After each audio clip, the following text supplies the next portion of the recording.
पावसाळ्यात नागरिकांना समस्यांचा सामना करावा लागू नये यासाठी आमदार सुभाष बापू देशमुख यांनी मनपा अधिकाऱ्यांसमवेत बैठक घेऊन पावसाळापूर्व कामाचा आढावा घेतला।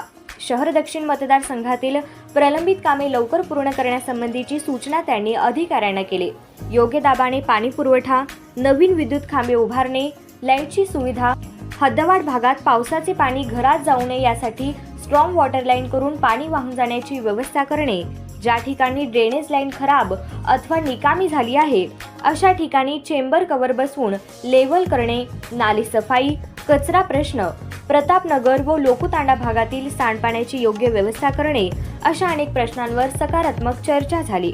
या बैठकीस अतिरिक्त आयुक्त संदीप कारंजे, उपआयुक्त भगत मॅडम, मच्छिंद्र घोलप, शहर दक्षिण मतदारसंघातील मनपाचे विभागीय अधिकारी, इंजिनियर, मनपा लाईट विभागचे कर्मचारी आदी उपस्थित होते।